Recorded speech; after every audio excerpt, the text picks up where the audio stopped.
PSL ने अपना anthem reveal कर दिया। देखिए, एक दफा गाना सुनने से कोई भी ऐसा गाना नहीं है जो आपकी जबान पे चढ़ जाएगा। इस वक्त दुनिया का, अगर देखा जाए, एशिया का सबसे बड़ा सिंगर है अरिजीत सिंह। अगर उसका भी कोई आप पहली दफा गाना सुनेंगे, आपको वो भी अच्छा नहीं लगेगा। ये जो गाने होते हैं, एंथम होते हैं, हम पहले दिन आता है जैसे ही आता है फौरन सुनते हैं और उसपे कीड़े निकालने लग जाते हैं। अगर मैं इस एंथम की बात करूं, देखिए, मैं आपको पूरा का पूरा जेन्युइन रिव्यू दूंगा। इसमें कोई जिसको कहते हैं ना, वो नहीं होगा। पूरा इक्वल तरीके से आपके साथ रिप्रेजेंट करूंगा। जो गाना है 3 मिनट समथिंग सेकंड का, गाने की कुछ अच्छाई मैं आपको बताता हूँ क्या है। गाने की सबसे पहली गुड क्वालिटी ये है कि गाने के अंदर जिस तरीके से वीडियो शूट की गई है, जिस तरीके से एडिटिंग की गई है, इससे पता चल रहा है कि आखिर 10 साल के बाद पीसीबी को, पीएसएल को फाइनली वीडियोस को, एंथम की वीडियोस को बनाने का तरीका आ चुका हुआ है। दूसरी चीज इसके अंदर जो एडिटिंग स्किल थी वो काफी शानदार थी। जो ड्रेसेस पहने हुए थे वो काफी अच्छे थे। इसके अलावा जो कास्ट थी वो भी अच्छी थी। साबरी सिस्टर, हमें पता है कि आजकल ट्रेंडिंग में चल रही है। आतिफ असलम से बड़ा कोई सिंगर नहीं है। आइमा बेग पाकिस्तान की सबसे बड़ी गर्ल्स की अगर बात करें, उसके अंदर सिंगर है। और फिर दानिया कंवल को भी रखा होता, राइजिंग स्टार को। तो आप ये भी नहीं कह सकते कि पीएसएल की मैनेजमेंट ने हल्के लोगों को रखा, उन्होंने काफी बड़ी कास्ट को रखा था। अब सवाल आता है गाना कैसा है। ये एंथम जो है ना, देखिए, एंथम के अंदर मैं समझता हूँ कि ना, एंथम शुरू में पीक पकड़ता है। एंथम बड़ा मजे का चल रहा होता है। आइमा बेग से शुरुआत होती है, आतिफ असलम आता है, ऊपर जाता है, फिर उसके बाद वो दानिया आती है, ऊपर जाता है।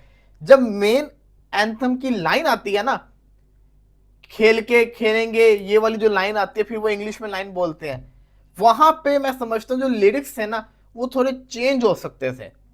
क्योंकि खुल के खेल प्यारे, कब तक तू डरेगा, ये लाइन एक उस एंथम की टैग लाइन है जो हर दफा ही चलती है। ग्रूव मेरा, ये पूरी जिंदगी याद रहेगी जुबान के ऊपर। अब खेल जमेगा, फिर सीटी बजेगी। इसी तरीके से इससे पहले जितने भी एंथम आए हैं ना, उन सब की एक जो लाइन होती है ना, वो जो मेन लाइन होती है, वो बड़ी अच्छी होती थी। एंथम बाकी अच्छा नहीं होता था।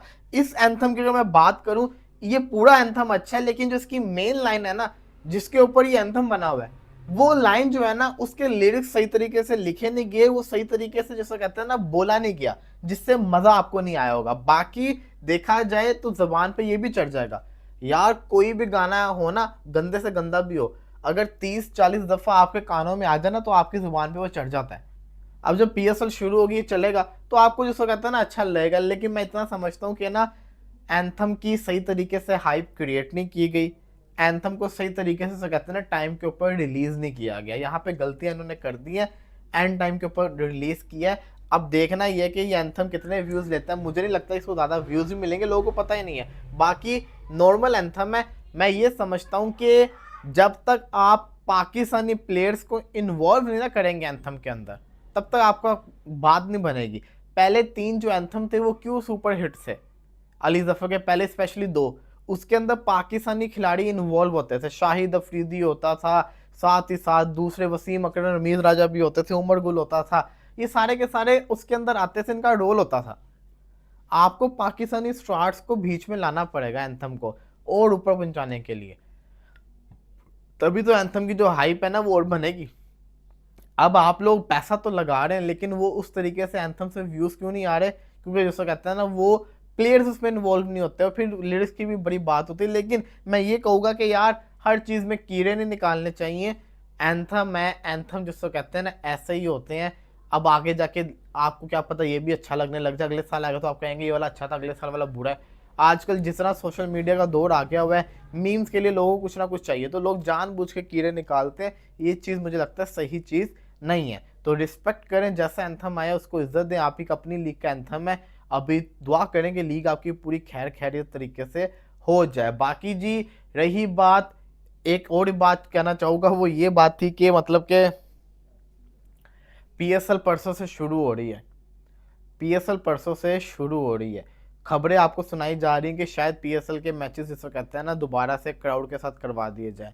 मैं तब तक इसके ऊपर बात नहीं करूँगा जब तक मुझे ऑफिशियल कंफर्मेशन नहीं आएगी। मुझे पता है कि किस तरीके से पाकिस्तान में काम होता है। एक लोगों को ठंडा करने के लिए भी ये न्यूज़ चलाई जा रही होगी, लेकिन जब तक कोई श्योरिटी नहीं ना मिलेगी कि यार सच्ची में पीएसएल शुरू हो सकती है 1 हफ्ते के बाद क्राउड के साथ, तब तक मैं आपके साथ शेयर नहीं करूँगा। तो उसके लिए पहले श्योरिटी मिलना लाज़मी है। अब भी दुआ करें कि पीएसएल खैर खैरियत से हो जाए। जब तक दुनिया के हालात सही नहीं होंगे तब तक जैसे कहते हैं ना पीएसएल होती हुई सही तरीके से नज़र नहीं आ रही, और सेम फॉर आईपीएल। तो ये चीज़ बड़ी ज़्यादा मैं समझता हूँ इम्पोर्टेंट है। फिलहाल के लिए दीजिए इजाज़त, तब तक के लिए अल्लाह हाफ़िज़।